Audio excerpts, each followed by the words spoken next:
Hello दोस्तों, स्वागत है आपका अपने चैनल द लॉ एडवाइस पर। आज हम एक बहुत ही महत्वपूर्ण विषय पर चर्चा करेंगे, मैट्रिमोनियल डिस्प्यूट में मेंटेनेंस की रकम के बारे में। क्या आप जानते हैं कि मेंटेनेंस की राशि तय करने के लिए सुप्रीम कोर्ट ने हाल ही में 8 महत्वपूर्ण फैक्टर्स बताए हैं। इस वीडियो में हम आपको उन्हीं फैक्टर्स के बारे में विस्तार से बताएंगे, इसलिए वीडियो को अंत तक जरूर देखें। क्या होना चाहिए एलिमनी अमाउंट? ये एक प्रश्न है और बहुत ही सब्जेक्टिव भी है। मैं आपको पहले कुछ उदाहरण दूंगा, फिर हम चर्चा आगे शुरू करेंगे। अग्रवाल जी एक बहुत ही पैसे वाले इंसान है, लंबे चौड़ा कारोबार है, मकान, बंगला, गाड़ी, घोड़े, भगवान की दया से सब कुछ है। अग्रवाल जी जब अपने इकलौते बेटे की शादी करते हैं तो उनके दिमाग में सबसे पहले एक प्रश्न उठता है कि बेटे की शादी किस लड़की से की जाए, जो गरीब घर की है, उनकी हैसियत के आसपास की है, या उनसे भी बड़े घराने की है। वह पहली लड़की देखते हैं जिसका नाम मीना है। वह उनके 30 साल पुराने मुनीम की बेटी है। दूसरी लड़की देखते हैं रेशमा, जो उन्हीं के शहर में बिजनेस करने वाली मल्होत्रा साहब की बेटी है। तीसरी लड़की देखते हैं रचना, अब रचना ठहरी मोदी जी की बेटी, जिनका बिजनेस न सिर्फ इंडिया में बल्कि विदेशों में भी फैला है और अग्रवाल जी से कहीं ज़्यादा पैसे मोदी जी के पास है। अब हम कल्पना करते हैं कि अग्रवाल जी ने अपने बेटे की शादी तीनों में से किसी एक से कर दी। एक साथ नहीं, मेरा मतलब है मीना, रेशमा या रचना से। और ईश्वर न करे पर उनके बेटे का रिश्ता खराब होते होते तलाक की स्थिति में पहुंच जाए, तो मेंटेनेंस का अमाउंट क्या होगा? अब लड़का तो वही है, लेकिन लड़की तीनों परिस्थितियों में अलग अलग है, तो क्या एलिमनी तीनों मामलों में समान हो सकती है? इसी सवाल का जवाब हम आज की वीडियो में टटोलने की कोशिश करेंगे। ज़्यादातर मैट्रिमोनियल डिस्प्यूट की शुरुआत भी मेंटेनेंस की रकम से होती है और उनका अंत भी मेंटेनेंस की राशि तय होने पर ही होता है। लेकिन सवाल में ये भी आता है कि किसी केस में पत्नी या बच्चों के लिए मेंटेनेंस की रकम कितनी होगी। इसका कोई फिक्स फॉर्मूला नहीं हो सकता, क्योंकि हर व्यक्ति की फाइनेंशियल कंडीशन अलग होती है। लैंडमार्क जजमेंट की बात करें इसमें तो राजनेश वर्सेस नेहा। मेंटेनेंस के मामलों में पहले ही कोर्ट को काफ़ी दिक्कत होती थी, क्योंकि क्लेम करने वाली पार्टी अमूमन इनकम को बढ़ा चढ़ाकर बताती थी और जिसके खिलाफ ऑर्डर होता था तो अपनी इनकम छिपाता था। सुप्रीम कोर्ट ने इस समस्या को हल करने के लिए राजनेश वर्सेस नेहा केस में ऐतिहासिक निर्णय लिया कि दोनों पक्षों को अपनी इनकम का एफिडेविट देना होगा।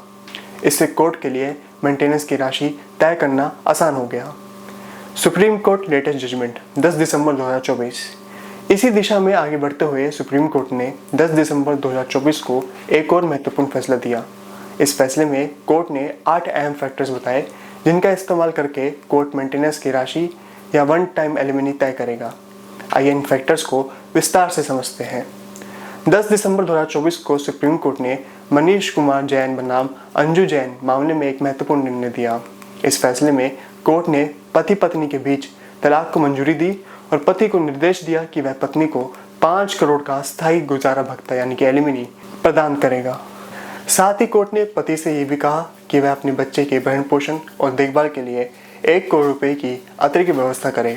इस निर्णय में सुप्रीम कोर्ट ने गुजारा भत्ता तय करने के लिए 8 महत्वपूर्ण तथ्यों पर विचार किया, जिनमें शामिल है पति और पत्नी की सामाजिक और आर्थिक स्थिति, भविष्य में पत्नी और बच्चों की बुनियादी आवश्यकताएं, दोनों पक्षों की शैक्षिक योग्यता और रोजगार की स्थिति, आय के साधन और संपत्ति, ससुराल में रहते समय पत्नी का जीवन स्तर, क्या पत्नी ने परिवार की देखभाल के लिए नौकरी छोड़ी थी, यदि पत्नी की कोई आय नहीं है तो कानूनी लड़ाई लड़ने के लिए उचित खर्च, पति की आर्थिक स्थिति, उसकी आय और गुजारा भत्ता की अन्य जिम्मेदारी।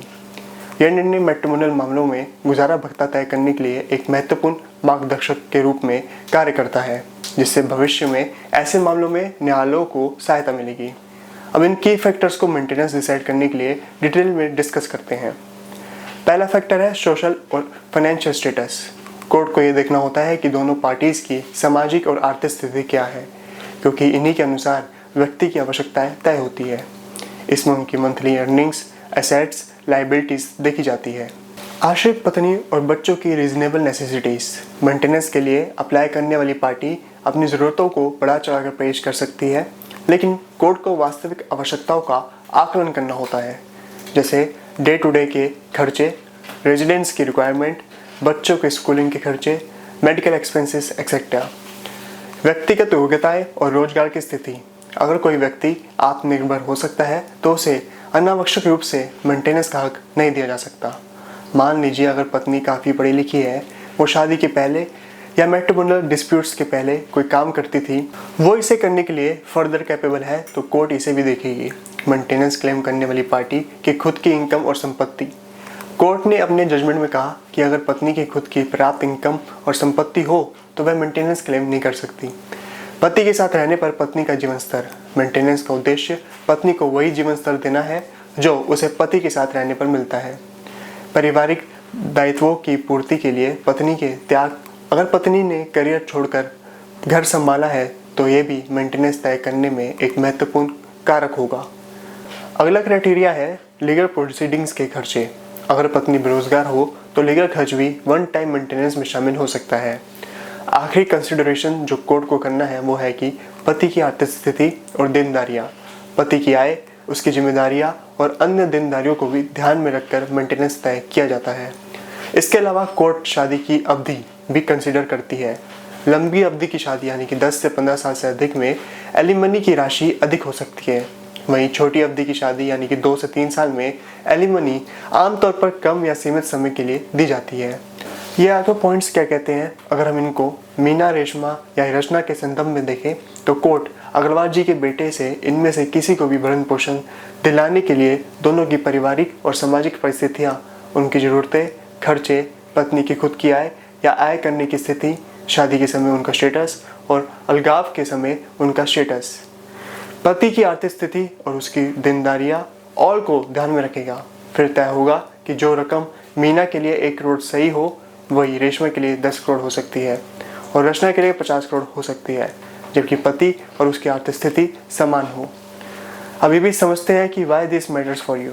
अगर आप मैट्रिमोनियल डिस्प्यूट में हैं और सेटलमेंट पर विचार कर रहे हैं तो आपको इन फैक्टर्स की जानकारी होनी चाहिए। इससे आपको ये अंदाजा हो जाएगा कि अगर कोर्ट में मामला गया तो सेटलमेंट की राशि किस आधार पर तय होगी। उम्मीद है आपको ये वीडियो पसंद आया होगा और इससे आपको महत्वपूर्ण जानकारी मिली होगी। अगर आपको कोई सवाल है जो हमें कमेंट सेक्शन में जरूर बताएं। इस तरह की और लीगल जानकारी के लिए हमारे चैनल द लॉर्ड वॉइस को सब्सक्राइब करें और इस वीडियो को लाइक व शेयर करें। मिलते हैं अगली वीडियो में, तब तक के लिए जय हिंद।